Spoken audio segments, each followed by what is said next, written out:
You claim that the Peruvian pre-Inca civilization was remarkable. I agree. And that the prevailing winds and currents in the Pacific down there move from east to west. But it is also the case that Tiki could not have traveled to Polynesia because his people had no boats. No. But they had rafts. They had balsa wood rafts. Harvey Weinstein's latest film, Kon-Tiki, retells the story of a legendary expedition across the Pacific. It is just one of the many things on the mind of this Oscar-winning producer. Harvey, welcome. Great nice to see you all. Pleasure. There's also this new son in your life. After how many daughters? 4. 4 daughters. Yes.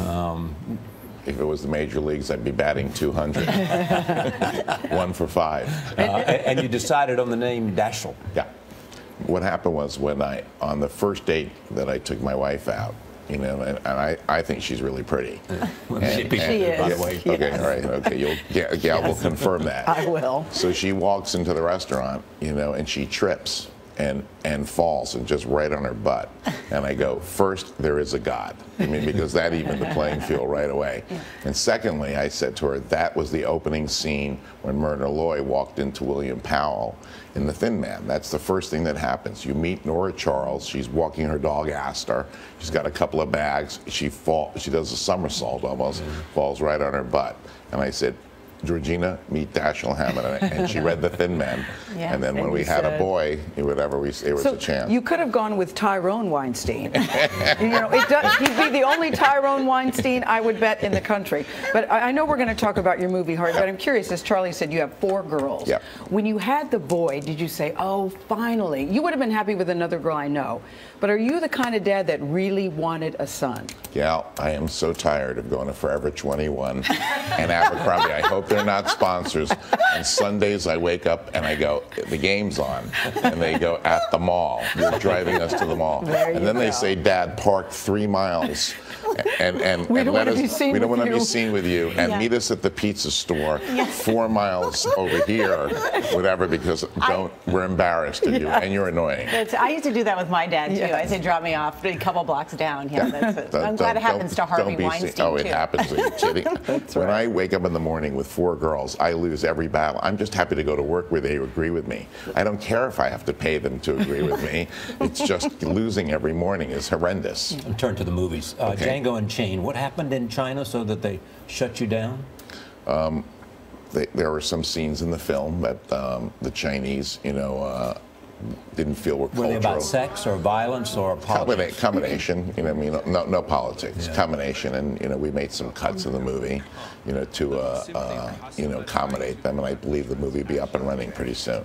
That's a big audience, isn't it? It is a big audience, and I don't think any of us want to ignore that audience either for a few cuts in the movie. Let's talk about Kon-Tiki, because I'm always fascinated by your selection process, Harvey. You don't always pick things that seem like surefire hits. Like The Artist, for instance, I thought, no way that's going to work, but it won an Academy Award. Django Unchained, you know, that was controversial. So what was it about Kon-Tiki, based on a true story, I know?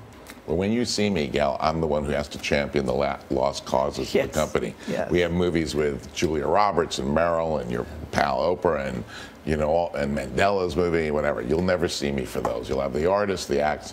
But I choose these movies sometimes, and my marketing department says, okay, you chose it, you sell it. And the last time I did it was The Untouchables. Kon-Tiki is the story of 6 adventurers in 1950 who went from Peru to Polynesia to prove that that was the way it was settled, rather than the belief that the Polynesians settled Peru. And this was a genius explorer named Thor Heyerdahl after World War II, inspired everybody. I read this book when I was working in the drugstore at Jewel Pharmacy in Queens when I was 14 years old. I used to take my bike, finish all the deliveries quick, sneak into the basement and read the new book, and this was like new in paperback.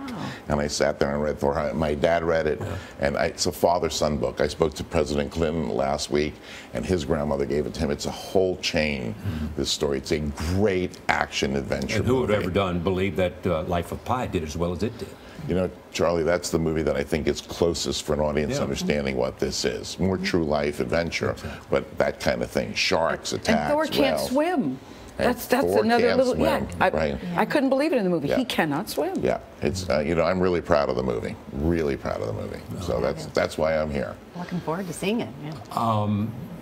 Fire away. Politics are coming. Yes. I can smell that politics. Where's President Obama? Let me get him on the phone. I actually have to go. We don't have much more time. Okay. But there's this story that Seth MacFarlane is going to be back. Is that you know anything about that? Well, I was the one who got Michelle Obama with my daughter, to do the academy. So I'm just wondering if they ask me this year, who do I have to do? But I have the phone number at the Vatican, and if that's what's needed, you can deliver the Pope. You have more power than I ever imagined. I joined the Mission Impossible team with Tom Cruise after doing that. Nobody I don't know, like you, Seth. Harvey. Seth Nobody was like good. you. He was funny and he was good and he brought Thank young you, people. Harvey. Kon-Tiki opens back. this Friday in New York and Los Angeles.